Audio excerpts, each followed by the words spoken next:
السلام علیکم۔ ظلم اور ناانصافی زیادہ دیر تک قائم نہیں ہو سکتے۔ ظلم جب حد سے بڑھتا ہے تو ایک نہ ایک دن ختم ہو جاتا ہے۔ کچھ لوگ ظلم کی سزا اسی دنیا میں ہی پاتے ہیں، اور جو لوگ دنیا کی سزا سے بچ بھی جائیں تو آخرت کا عذاب بہت سخت ہے۔ منکاش پورم ایک بزنس مین تھا۔ اس نے اپنا زیادہ تر پیسہ فلم انڈسٹری اور وزارت دفاع کے انڈر ہتھیاروں کی خرید و فروخت میں لگا رکھا تھا، اور اپنی ریاست کے کئی M&As پر وہ انویسٹمنٹ کیا کرتا تھا۔ وہ الیکشن جیت کر اس کی مرضی کی پارٹی میں شامل ہوتے تھے، جہاں ان کا کام اپنی عوام کی خدمت یا ملک کی خدمت نہیں بلکہ اس کے کاروبار اور مفادات کا دفاع کرنا ہوتا تھا۔ کاروبار کا سب سے اہم اصول اس نے بہت اچھی طرح اپنا رکھا تھا، اور یہ کہ وہ سیاستدان، اسٹیبلشمنٹ اور بیوروکریسی کو مالی معاونت کے نام پر بہت پیسہ کھلاتا تھا۔ غریب غربا کا منہ بند کرنے کے لیے اس نے کئی لنگر خانے کھول رکھے تھے، اور مذہبی لوگوں کو اپنے تابع رکھنے کے لیے اس نے مندر بھی بنوا رکھے تھے۔ عرض یہ کہ ہر لحاظ سے اس نے خود کو محفوظ رکھا ہوا تھا۔ دلی میں اس نے اپنا ایک بہت بڑا گھر بنا رکھا تھا۔ اس گھر کی دیکھ بھال کے لیے اس نے ایک مسلمان ملازم کو رکھا ہوا تھا۔ ملازم کا نام عبدالکریم تھا۔ وہ انتہائی متقی اور پرہیزگار شخص تھا۔ دیانتداری اور امانتداری میں بھی اس کا کوئی ثانی نہیں تھا، مگر ان سب خوبیوں پر بھاری اس کی یہ خوبی تھی کہ وہ بہت رحم دل تھا۔ اس کے ذمہ گھر کی صفائی ستھرائی، گھر میں ہونے والے توڑ پھوڑ کو ٹھیک کروانا اور گھر کا رنگ وغیرہ کروانا ہوتا تھا، اور ان جیسے دیگر امور تھے۔ ایک دفعہ منکاش پورم اپنے دہلی والے گھر آیا ہوا تھا۔ جس دن وہ گھر پہنچا تھا اسی دن ایک بلی بھی کہیں سے اپنے 3 چھوٹے چھوٹے بچے اٹھا کر اسی گھر میں آ گئی تھی۔ اب عبدالکریم جو بہت رحم دل تھا، اس کو پتا تھا کہ جب مالک اس بلی کو دیکھے گا تو وہ اس کو گھر سے باہر نکالنے کا کہے گا، مگر اس کے دل میں یہ ڈر بھی تھا کہ اگر وہ بلی کو باہر نکالے گا تو پتہ نہیں اس کا اور کوئی ٹھکانہ ہوگا یا نہیں، کہیں کوئی کتا اس کو اور اس کے بچوں کو مار ہی نہ دے۔ اس نے اپنے بستر کی چادر کو اٹھایا جس کمرے میں وہ سوتا تھا، اس کے ایک کونے میں چادر کو تہہ کر کے نرم کر کے ایک جگہ پر رکھا اور بلی کے بچوں کو اٹھا کر اس چادر کے اوپر رکھ دیا، اور بلی خود بخود چادر پر آ کر اپنے بچوں کے پاس بیٹھ گئی۔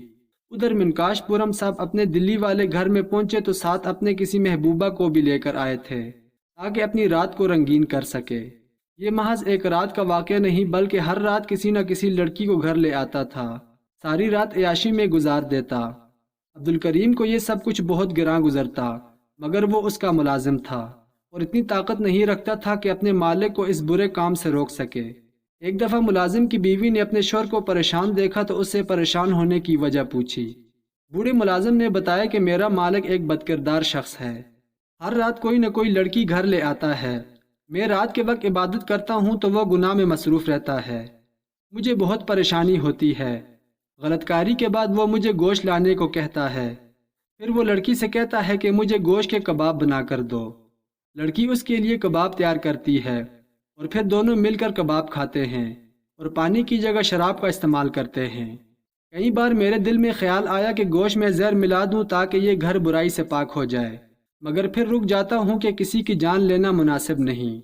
بیوی نے کہا، اگر تم اپنے مالک کو ہاتھ سے روک نہیں سکتے تو اس کے کام میں خلل پیدا کرو، اس کی بدکرداری میں رکاوٹ بن جاؤ۔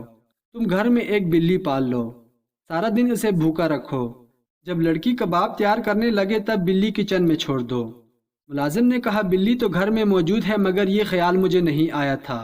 ایک رات جب سارے شیطانی عمل سے فارغ ہو کر شراب کے نشے میں دھت انہوں نے اپنی محبوبہ سے فرمائش کی کہ وہ اس وقت کباب کھانا چاہتے ہیں تو مجھے حکم ہوا کہ کہیں سے چکن گوشت کا انتظام کر کے لے آؤ۔ میں نے اپنے ایک جانے والے کے ذریعے چکن کے گوشت کا انتظام کر لیا اور لا کر دے دیا، اور ان کی محبوبہ نے اپنے ہاتھ سے کباب بنانا شروع کر دیے۔ اسی دوران اس بلی کو کہیں سے گوشت کی خوشبو آ گئی جو میرے کمرے میں بچوں کے ساتھ لیٹی ہوئی تھی، اور وہ بھی کچن میں آ پہنچی۔ بلی نے جس لگائی اور اس شلف پر چڑھ گئی جہاں پر گوشت پڑا تھا، اور ساتھ ہی گھی گرم ہو رہا تھا جس میں کباب تلنے تھے۔ جس برتن میں گھی گرم کیا گیا تھا، بلی کے ٹکرانے کی وجہ سے وہ برتن زمین پر گرا جس سے محبوبہ کا پاؤں جل گیا۔ اس کے چلانے کی آواز سن کر نشے میں دھت گرتے پڑتے منکاش صاحب بھی وہاں پر پہنچے۔ جب انہوں نے اپنی محبوبہ کا جلا ہوا پاؤں دیکھا تو اس سے سارا واقعہ پوچھا۔ ان کی محبوبہ نے ان کو بتایا کس طرح بلی آئی اور گھی گرنے کی وجہ سے اس کا پاؤں جل گیا۔ انہوں نے اسی وقت اپنے ساتھ آئے ہوئے ڈرائیور اور باقی گن مینوں کو آواز دی اور ان کو حکم دیا کہ بلی کو ڈھونڈ کر لاؤ۔ ساتھ ہی مجھے حکم دیا کہ تم یہاں پہ گھی گرم کر کے رکھو۔